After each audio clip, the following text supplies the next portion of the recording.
안녕하세요. 김성길 목사와 함께하는 천국의 이정표 32번째 시간이 되겠습니다. 지난 시간에는 이제 결론적 부분을 말씀을 드렸습니다. 지금까지 예수님께서 말씀하신 천국의 이정표에 대한 확인, 그 다음에 주의사항, 그리고 준비할 내용들, 그리고 약속하신 이야기들. 이 시간에는 이제 그런 부분들을 말씀드렸는데, 이 시간에는 이제 예수님이 가르쳐 주신 천국의 이정표를 마치기 전에 좀 이렇게 좀 우리가 참고해야 될 부분이 하나 있어서 그 부분을 좀 말씀을 드리려고 합니다. 예수님의 그 천국의 이정표에 대해서는 마태와 마가와 누가가 기록을 했습니다. 그리고 이제 요한은 그 부분은 기록을 안 했고요. 그러면서도 마태복음과 마가복음의 내용은 거의 비슷해요. 그리고 차이점이 있는 것은 바로 누가복음입니다. 그런데 우리가 이미 살펴본 것처럼 예수님의 천국의 이정표를 다룰 때 시작 부분은 예루살렘 성전 멸망인데 이 부분은 누가복음에 기록이 되어 있어요. 그리고 끝 부분은 성전이 건축되고 적그리스도가 거기 등장하는 건데 이거는 마태복음 속에 기록이 되어 있습니다. 그래서 두 개를 잘 우리가 이해를 해야 예수님의 전체적인 예언의 말씀을 이해할 수 있고, 또 배경은 다니엘서 9장이 가지고 있기 때문에 자연스럽게 이해할 수가 있습니다. 그런데 이제 누가가 기록을 하는 거하고 마태가 기록하는 거하고 그 약간 우리가 주의해야 될 점들이 있어요. 지난 시간에도 말씀드렸잖아요. 마태복음 24장 32절 보면 무화과 나무의 비유를 배우라. 요것만 있어요. 근데 누가복음 21장을 가서 보면은 무화과 나무와 모든 나무를 보라. 이렇게 이야기되어 있어요. 그러니까 여기서 무화과 나무를 이스라엘을 상징하는 나무니까 이스라엘의 독립이다. 이렇게 해석을 해버리면 모든 나무를 보라 하신 이건 우리가 어떻게 다룰 수 있겠어요?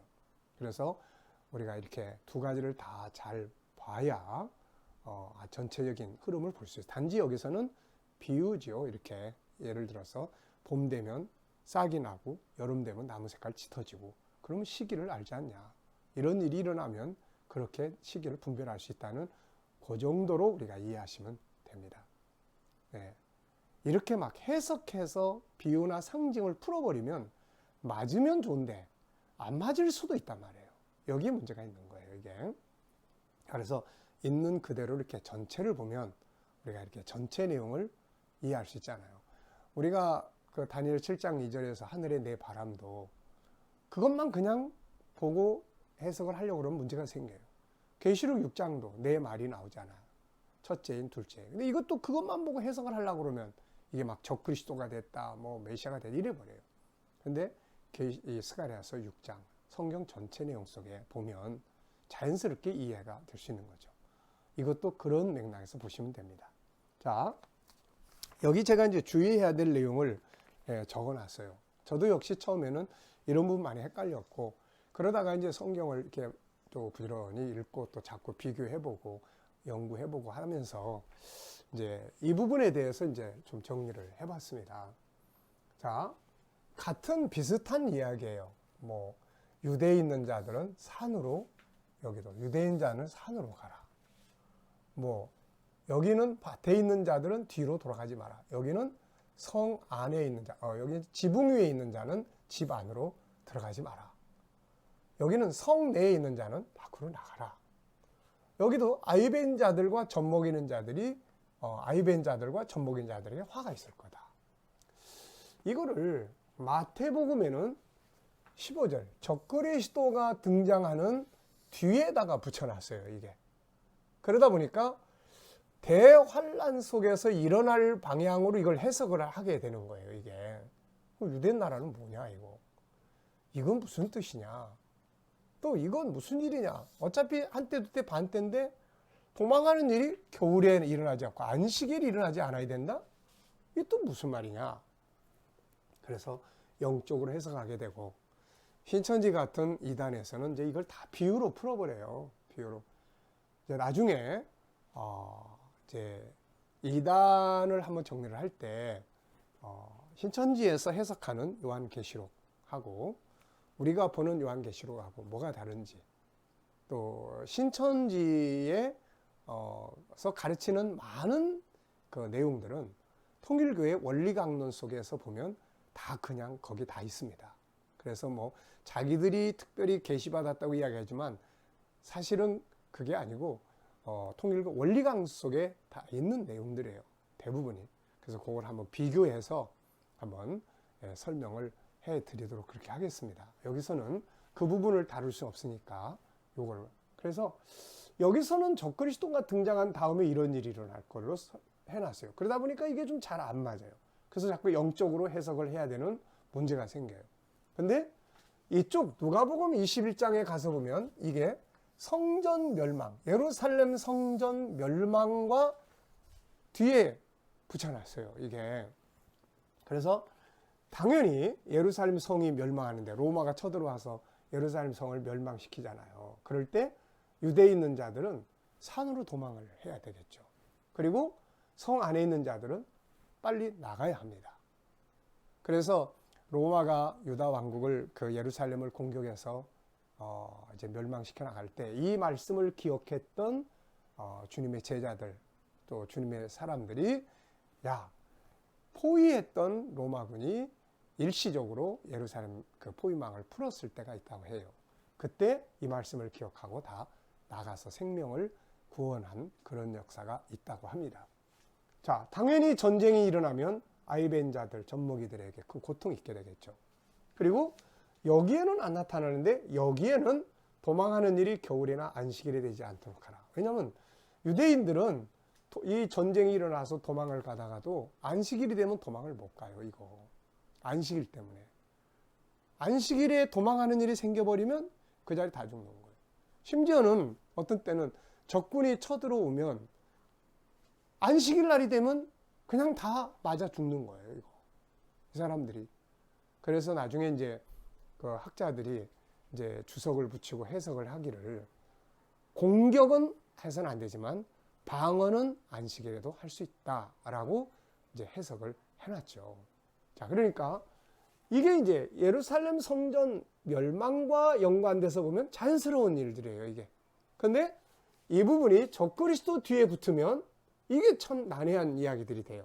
그래서 영적으로 해석해야 되고 상징적으로 풀어야 되고, 전쟁이 일어나면 당연히 도망갈 때가 겨울에 되면 힘들죠. 유대인들은 특히 안식일이 되면 도망가지 못합니다. 안식일날 이동 금지가 돼 있기 때문에. 그래서 이런 문제들이 이 누가복음 21장 성전 멸망과 관계됐을 때 자연스럽게 해석될 수 있다. 물론 이렇게 두고 뭐 풀어야 될 부분도 있을 수 있다 하죠. 그렇지만은 성경은 항상 억지로 풀면 안 돼요. 억지로. 이걸 막 억지로 뜯어 맞춰서 뭐 이 영적으로 풀어가기, 성경은 그렇게 돼 있는 게 아니기 때문에 바로 이 부분을 중심으로 이렇게 이해하시면 좋을 것 같습니다. 물론 이렇게 뭐 본인이 또 자유론스럽게 이런 부분에서도 적그리스도 뒤에도 이런 일이 할 수 있다 해서 해석하실 수 있으면 또 하실 수도 있어요. 왜냐하면 적그리스도가 와서 환난을 할 때 성도들이 또 도망을 가야 될 일들도 생길 수 있고 하니까요. 그렇지만 한때, 두때, 반때는 이거 다 걸리는 일이니까 참고하셔서 성경을 이해하실 수 있기 바랍니다. 우리가 이제 하나님의 말씀들을 이렇게 풀어갈 때는 항상 전체를 이렇게 쫙 봐야 돼요. 마태복음만 막 보지 말고. 왜 그러냐면 성령의 감동으로 물론 기록을 했습니다. 그렇지만 사람들이 기억에 담아있는 것을 기록을 하다 보니까, 누가복음 같은 경우도 누가는 사실 예수님의 제자가 아니었잖아요. 직접 따라다니면서 들은 게 아니에요. 나중에 이제 처음에 하나님 반대하다가 예수님을 알게 됐고 그 속에서 예수님에 대한 정보들을 다 수집하느라고 엄청 애를 썼어요. 그래서 수집된 예수님의 이야기들을 정리를 한 겁니다. 물론 여기에 성령의 감동하심이 함께 하신 것이지만, 그러다 보니까 마태복음에서 기록된 내용들이 누가복음에 오면은 여기도 있고 저기도 있고, 산상수훈 같은 거 마태는 일사불란하게 순서대로 쭉 기록을 했는데 누가복음은 산상수훈이 뭐 이쪽에도 몇 구절이 있고 저쪽에도 몇 구절이 있고 이런 식으로 흩어져 있는 경우도 있고 그래요. 그래서 전체를 이렇게 살펴보시면 아무래도 마태는 세리 아닙니까? 예수님 따라다니면서 세리는 기록을 많이 했을 거니까 그런 부분에 조금 익숙한 사람이고 그래서 좀 체계 있게 이렇게 정리된 부분들을 우리가 볼 수가 있습니다. 그래서 이렇게 마태, 마가, 누가, 요한복음 더 나아가선 뭐 성경 전체 이렇게 보면서 성경을 보시면 자연스럽게 성경이 성경에서 답을 다 제공을 하고 있습니다. 여기 우리 인간적 생각을 집어넣어서 막 인위적으로 풀지 않아도 그렇게 잘 돼 있으니까 그런 점들을 참고하시면 되겠습니다. 무화과나무의 비유라든지 한 세대라든지 지난 시간에 이야기했죠. 마태는 한 세대가 지나가기 전에 이것도 예루살렘 성전 멸망을 중심으로 보면 예루살렘 성전이 서기 70년에 망했으니까요. 그거를 사도 요한 같은 사람들은 성전 멸망이 한 것들을 다 본 거죠. 다 보고 성전 멸망. 그러니까 그 세대 말씀을 들었던 사람들 중에 성전 멸망을 보는 사람들도 있을 거다. 이런 말씀이거든요. 그러니까 우리가 그런 부분들을 자연스럽게 이렇게 이해하시면 되겠습니다. 그래서 이 시간에는 이 두 개를 오해 없이 이렇게 자연스럽게 이렇게 뭐 해석할 수도 있고 다 했어요. 하지만 이걸 좀 알고 풀어나가면 좀 오류를 덜 범할 수가 있습니다. 그래서 주의사항쯤으로 참고사항쯤으로 이 시간 말씀을 드렸습니다. 여기서 마치도록 하겠습니다. 감사합니다.